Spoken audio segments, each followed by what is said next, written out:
Good afternoon. It's Afternoon Edition. Sarah Brett and Colin Paterson. And now Graeme Souness as well. He spent nearly half a century in the world of football, making a living from football. Half a century. Started his career as an apprentice at Spurs, went to Middlesbrough, player manager at Rangers, Sampdoria, Liverpool. 3 European Cups he won while playing there, and 54 caps for Scotland. Yes, indeed. And after ending his playing career, successful manager, spells at Blackburn, Newcastle, Benfica, host of other clubs, as well as a return to Liverpool on his CV. He's now often found offering his views on the game on Sky Sports, but we've got him here because he's written his autobiography, Football, My Life, My Passion. Good afternoon to you, Graeme. Hello, good afternoon. Now, Sarah's going to indulge me, and let me start off by asking you about the Scotland manager's job. My first ever Scotland game, you were captain that night, 1984 against Iceland. 30 years I've been following that side around Europe and the world, watching them play. He says with no bitterness. Oh, I was heartbroken after the Slovakia game. The Slovenia game, rather. Absolutely heartbroken. What did you make of Gordon Strachan's departure?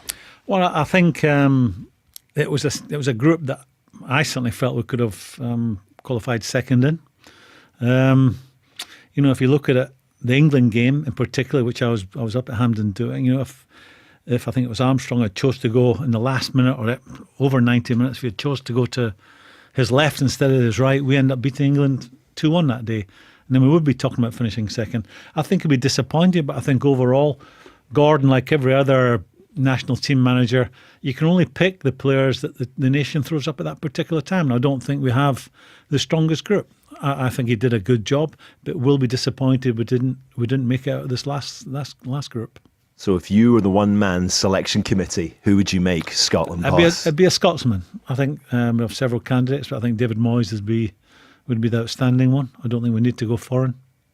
Why'd you say that? A lot of fans interested in the idea of a Gus Hiddink or Sam Allardyce even. Well, I don't see what they would bring to the table other than not speak with a Scottish accent. I think David Moyes, I know he's had a difficult time in his last job. Last 3 jobs, you could say. Well, United job was, I don't think he could win it any. I mean, how do you follow Fergie?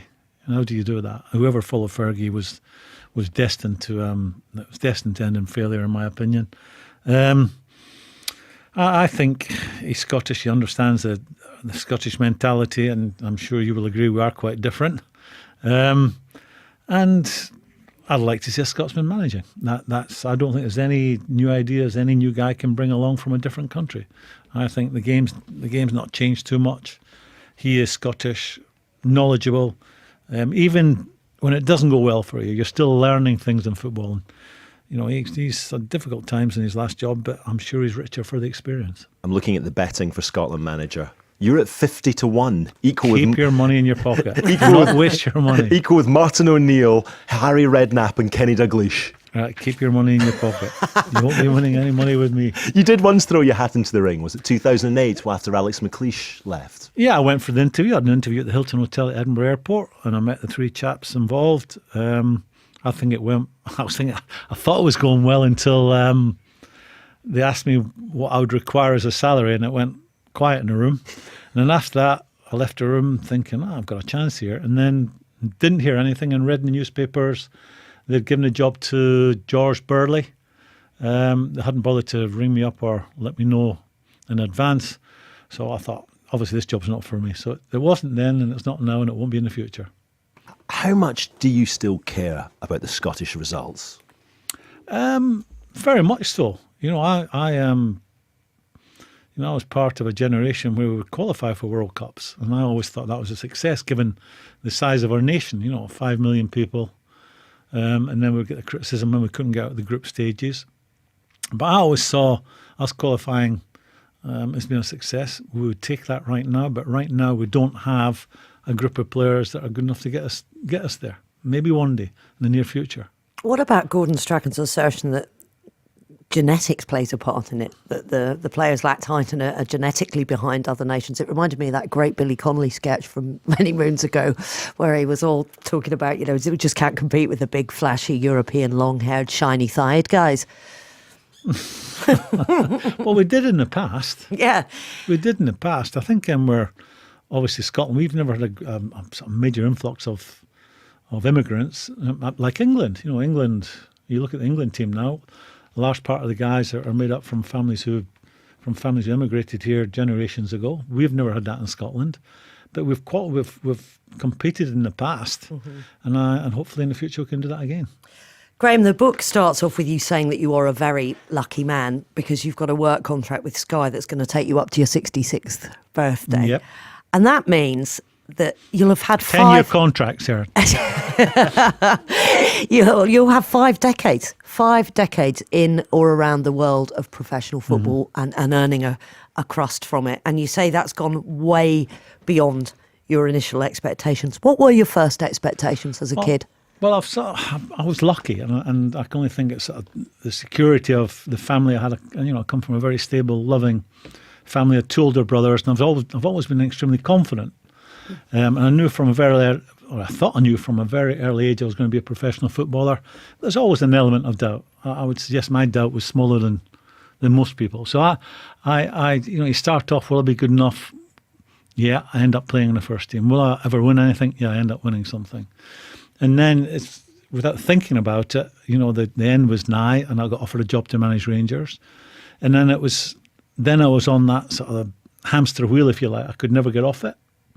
And then 10 years ago, I decided I couldn't do that job anymore.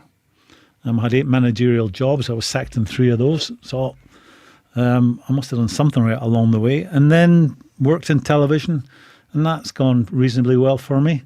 I've got a contract for another, I think, 18 months, which takes me up to 66, which means I've earned money out of football from the age of 15 to the age of 66. And if it's 66, that's it. I'll spend more time on a golf course. You said that you've never had an inferiority complex. Never. Where does that come from? Well, both my parents were very, very quiet, unassuming, non-aggressive individuals. Some people would suggest at my younger age I was anything but that. I can remember Archie Gemmell saying many years ago that if he was chocolate he would eat himself, and he was 100% correct at that time.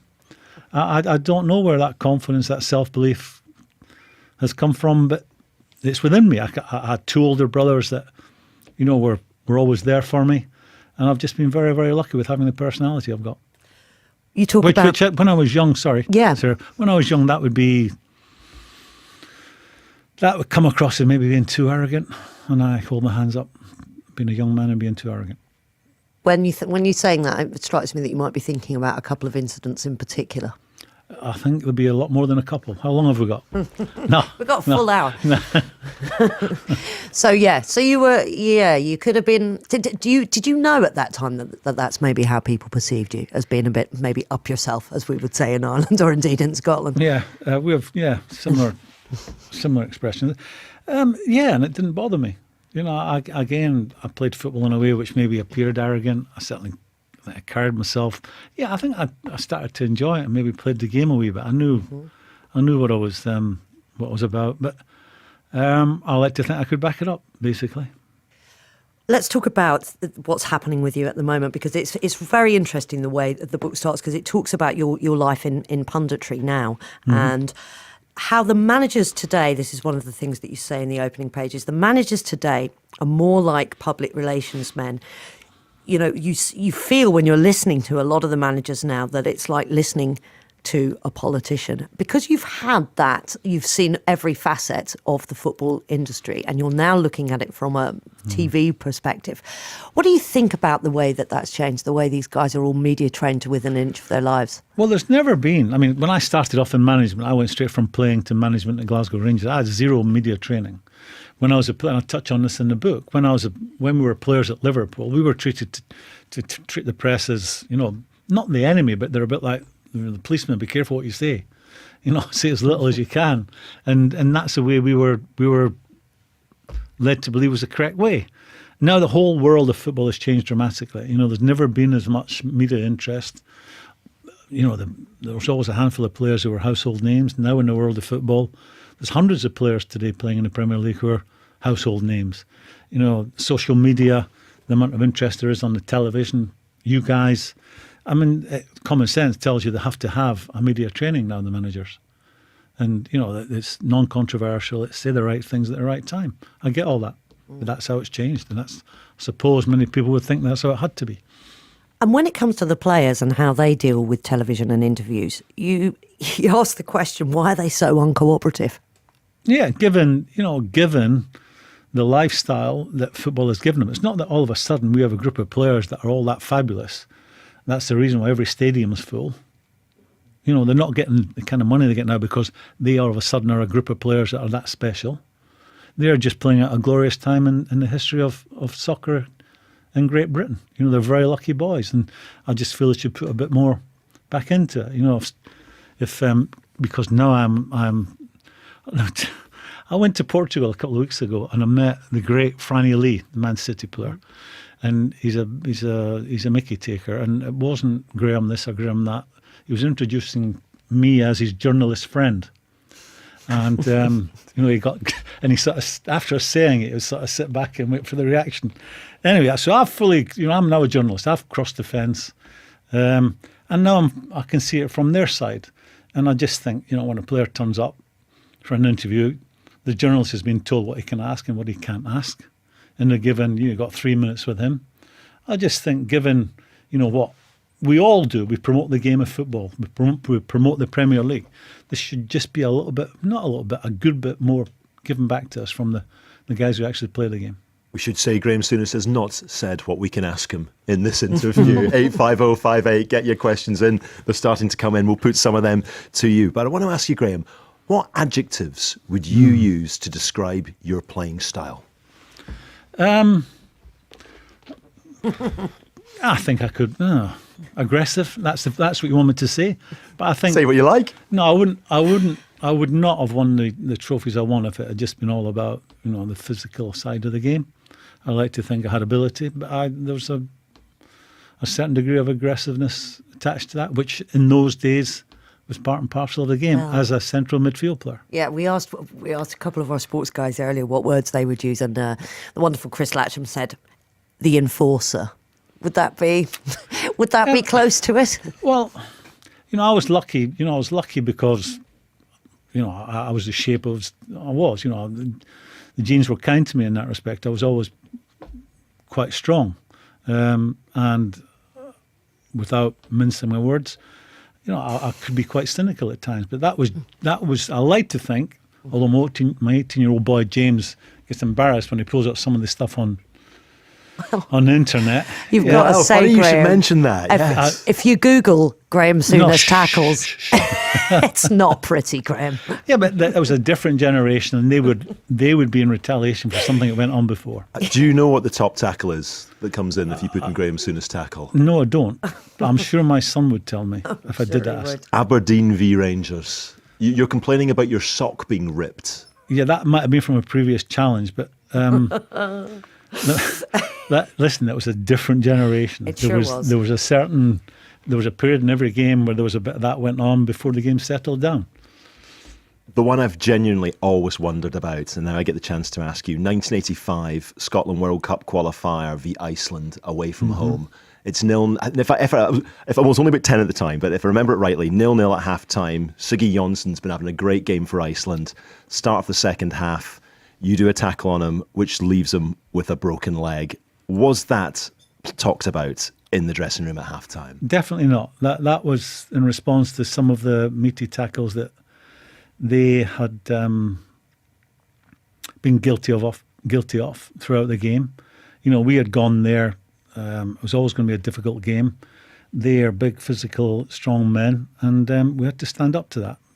Do I regret, you know, breaking his leg? Of course I do. You know, you don't set out. You don't say sitting in the dressing room or lining up to go out down the tunnel, I'm going to break his leg. But, you know, I could easily have been on the receiving end, and on occasions I was. And it's a case of you live by the sword, you'll die by it. But I regret that. I wish he hadn't broke his leg. But at the same time, you know, part of my job, the kind of player I was to stand up to what went on, certainly before the game settled into a game of football. Just describe how satisfying doing a really great physical tackle is. Well, it's a bit like if you're a golfer. When you know you've hit a good ball, you get that feeling through your hands, wrists, through your arms to your shoulders. When you've made a good tackle, it's quite similar. So unless you played golf or played football, I can't tell you. Do you have a favourite one from your career? No.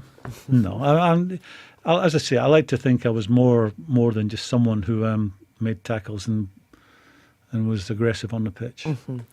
Well, you talk, obviously this takes us right through your whole career, from playing to managing and now to punditry. But when you started out playing, what did you want to achieve as a young player, Graeme? Everything I did. You were everything. Did I you ended set up it doing. all out? Did No, you have you don't. goals? You don't have a plan. Mm-hmm. But I played for my country. I captained my country. I played at the highest level. I went to play abroad in what was deemed the best league in the world at the time, and I succeeded. I won trophies at the highest level. I played with some great players, played in great teams. But it's very easy for me at my age to sit back, or even when I was a player, to look back and say, well, I'm not surprised at where I'm sitting right now, captain of Liverpool. But I genuinely had a belief that could not be crushed by anybody that I was going to be, a player at the highest level. Now, I'm sure there's lots of players, young men, who think that, but never achieve it. But I other than Tottenham saying to me at 19, well, we're going to sell you to Middlesbrough, because they didn't say it, but what they were saying by allowing me to speak to them was, we don't think you're going to be good enough for us. Other than that, as a player, it was only just one sort of upward track. I had great belief in my own ability. You say that there are a lot of young men out there today that we won't ever see, and I'm wondering, because of the way that it's so competitive now in football, and there's But Sarah was before Yes. as well. It's Yeah. always been competitive. Yeah, but you say, I can't remember the exact quote in the book. I think it's just that, there's young men out there that really will maybe never make it. And I'm wondering, if you were starting out playing now, do you think you would have made it in just the same way as you did? No doubt about that. Absolutely, 100%. Oh, easily, yeah. I think, football's like life. You'll get knockbacks. That's how you deal with those knockbacks determines what sort of person you are in that profession, or what kind of human being you are at the end of the day. The knockback in my football playing days was Tottenham saying to me, we don't think you're going to be good enough. What did that do to me? It made me roll my sleeves up and make me more determined and more focused. 5 league titles with Liverpool, winners of 3 European Cups in your day. What was the secret of the club's success, both at home and abroad, during that period? Super players, top players who arguably in some cases were the best players in their positions in the UK at the time, sacrificing any individual part of the game to be a true team member, that, when push come to shove, they showed how brilliant they were as individuals. But they were a really, really solid team that had some spectacular individuals in there. What I was shocked at reading the book is the way you describe how hands-off the manager, Bob Paisley, was. He pretty much seemed to, from what you say, just let the players get on with it. Well, when you have the players that he managed, I'm sure if you had Fergie sitting here, he would say the same. When he accumulated the group of players he had, there wasn't a lot for him to do either. And I don't believe you can have a successful football team unless you've got good senior pros. And then they manage it. They manage the dressing room for you.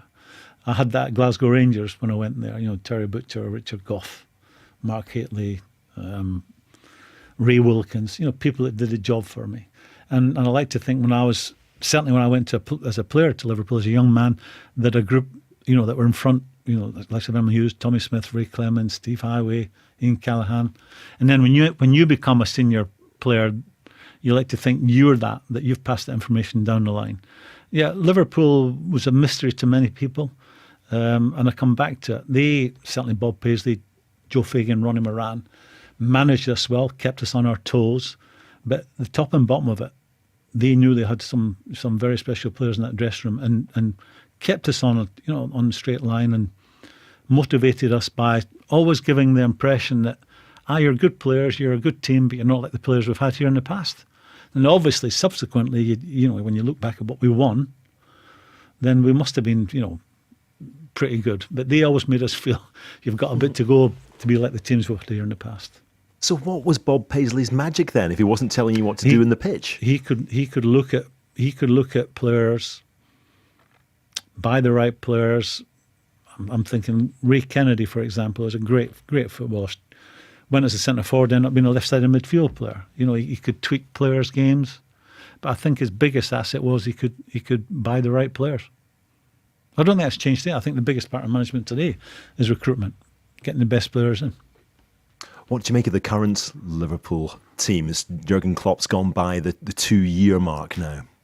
I think they're good to watch. I think I'd like to see a bit more presence up front. I'd like to see them strengthen at the back. 2 years in the modern game is deemed a long time. I don't think so. I think Liverpool being in the Champions League this year was a success. I think if they can get back into the Champions League next year again, you're building on that again, being able to attract the better players. And then ultimately, because when you start spending money, the pressure comes on you as a manager. You've got to be winning trophies. So, you know, he'll be aware of that. I just hope they give him enough time. I think he's a good fit for Liverpool, given he wears his heart on his sleeve. You know, they can relate to that at that football club.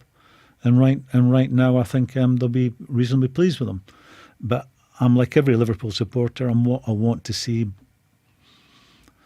them, like last week, the game I was doing, turn Manchester United over, not be thinking we've got to be semi-cautious in this game. Go for it. Really go for it.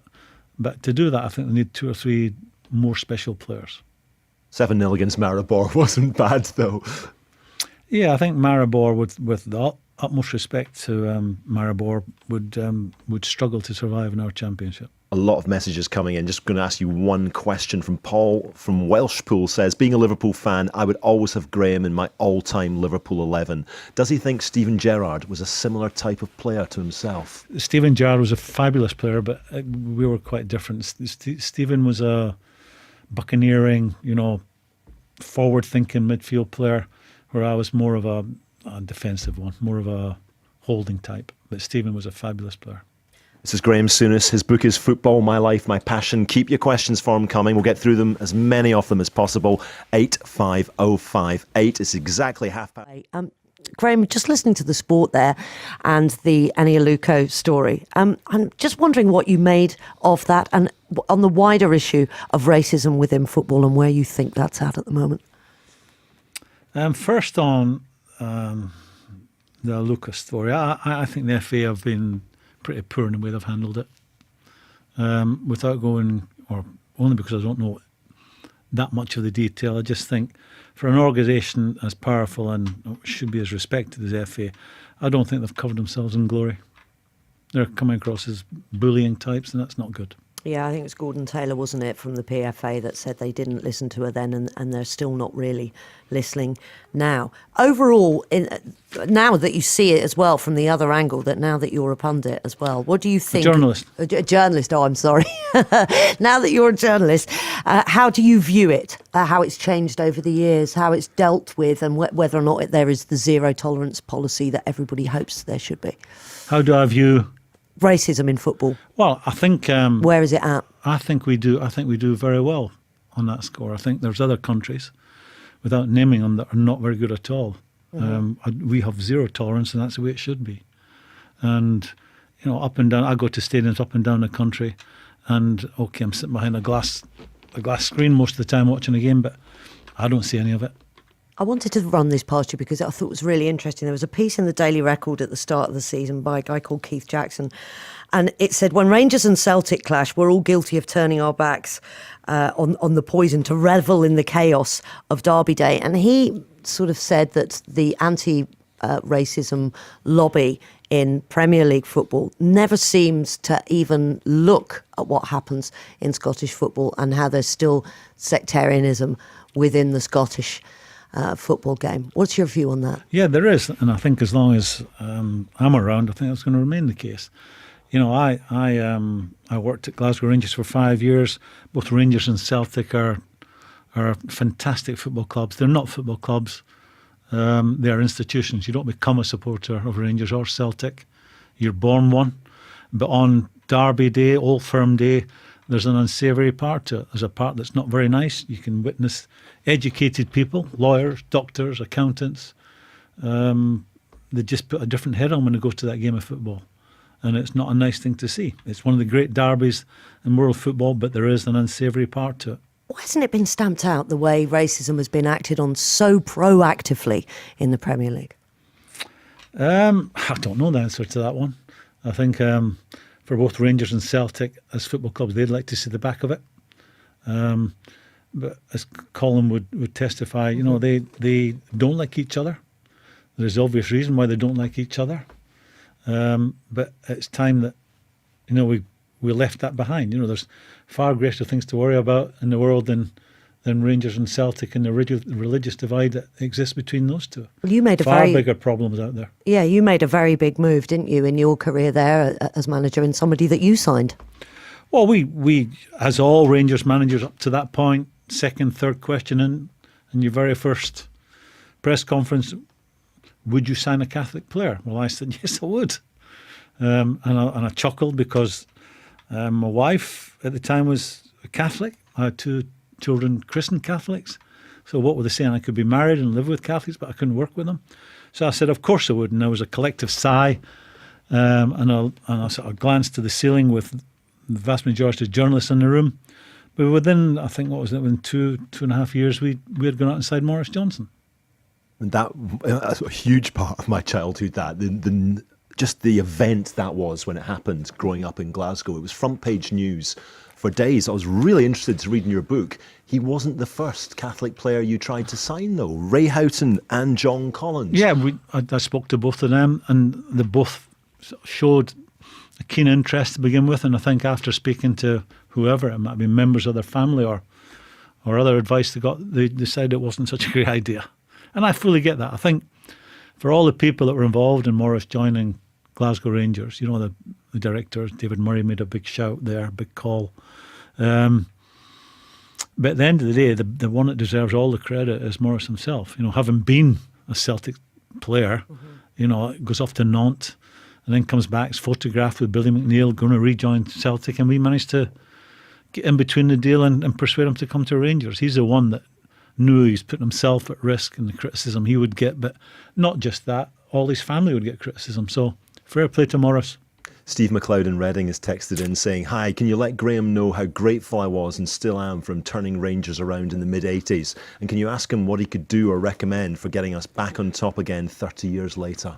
Well, there's no quick fix to that. It's Celtic are a good bit in front of Rangers right now because of the recent problems we've had at Rangers. It's a slow burner unless someone comes along with a great big cheque and enables a new manager to go out and buy ready-made players. It's going to be a slow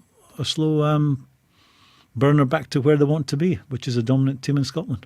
Another great text here, 85058. As a lifelong Liverpool supporter who grew up watching Graeme, can I ask if the Liverpool manager job came up too soon in his managerial career?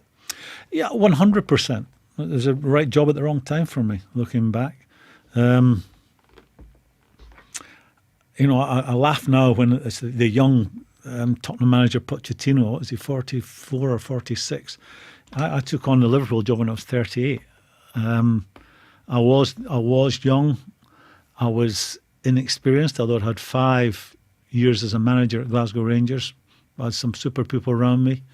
And the Liverpool job at that time was always going to be difficult. It was a team that hadn't won anything for a couple of years, a team that was struggling with what happened at Hillsborough, and I still think even today, the football club is, suffering because of that tragedy. And it was I found it a very, very difficult job. I said no to it twice, and the third time I said yes to it. I wish I hadn't taken it at that time. I wish I'd got a lot more experience under my belt because I think I would have been offered it another time. It was the right job at the wrong time for me. Man United, you say you turned down?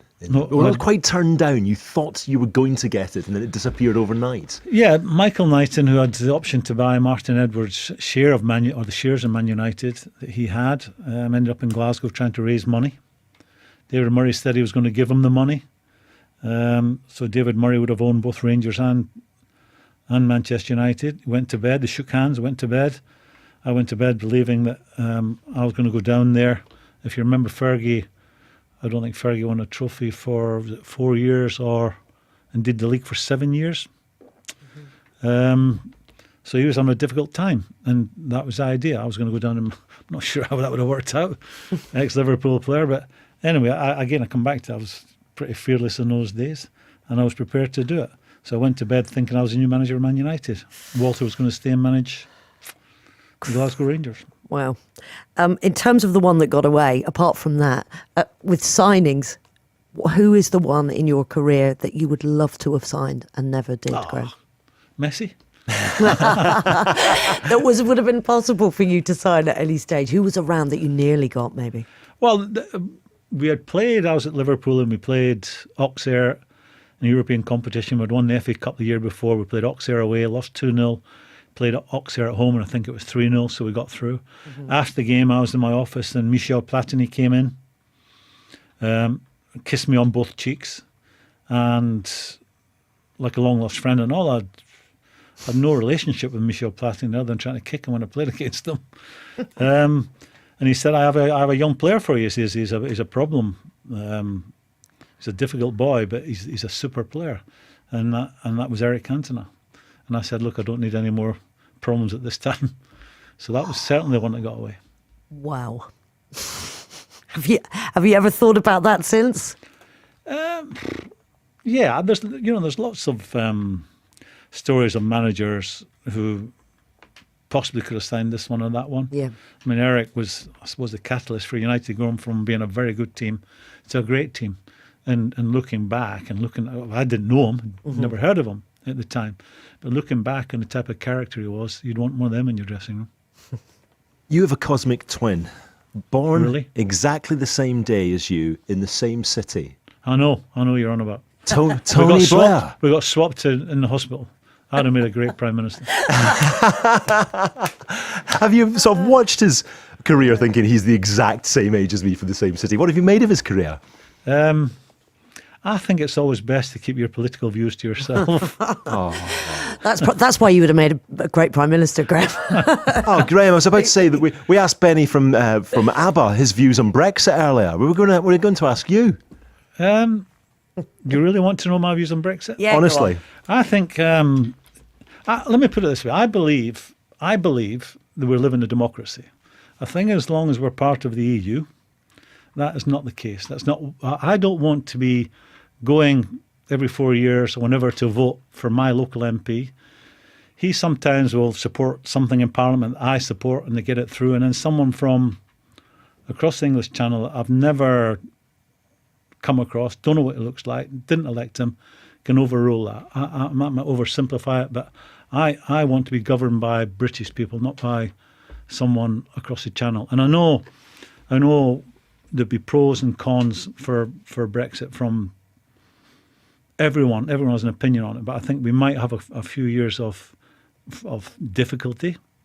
But I think ultimately it's the right thing for this nation, and the right thing for this nation's young people as well. Because I think we weren't called Great Britain by accident. We're a great country. The sooner we realise that, we'll face all the challenges that come our way. We've done it in the past. Historically, we don't get rolled over. We're British. 5 Live is the only station where you will get the views of Benny from ABBA and Graeme Souness on Brexit. This is a true story. You know what? It makes me think of what you say early on in the autobiography. My golden rule in my work as a journalist is that you have to say what you believe is correct. So you never really shy away from a question, which I think a lot of people admire you for.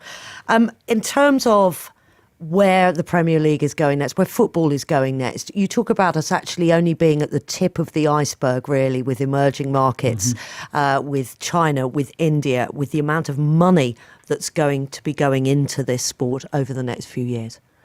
Yeah, I think what you'll see, and it's there in the book. I think You know, 700 million people live in Europe.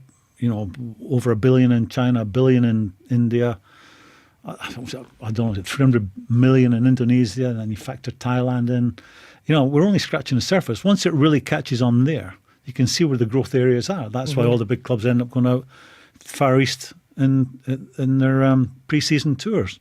I think ultimately, and again I've said it in the book, I think ultimately we will be playing regular Premier League games.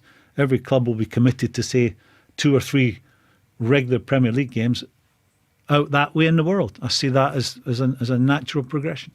We're fighting against La Liga right now to maintain our position as the most watched, the most admired domestic football league in the world. We cannot sit on our laurels, and I'm sure that people in the Premier League see it that way as well. I think ultimately we will be travelling, or the teams will be travelling to play regular Premier League games in the Far East.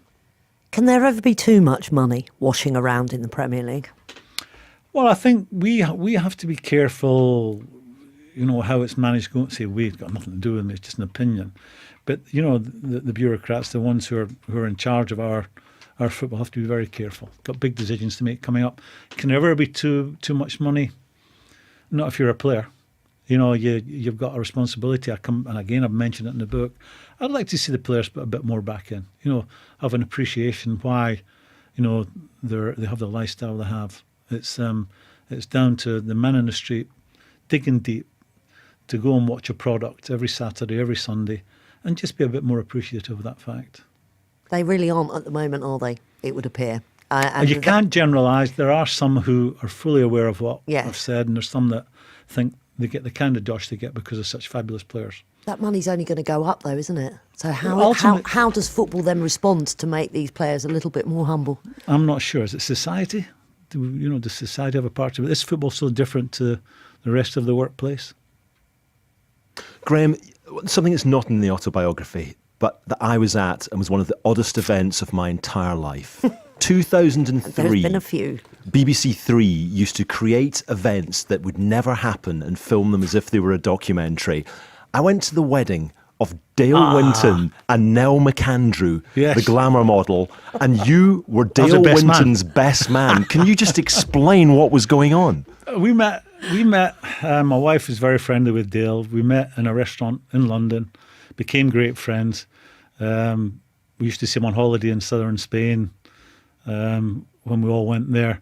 And he asked me if I'd be best man. And right up to the day, I wasn't quite sure if it was a spoof or not. But it was a very enjoyable day. The champagne never stopped. But you were so nervous, you didn't do the speech and got Cilla Black to do it, I seem to remember. Exactly.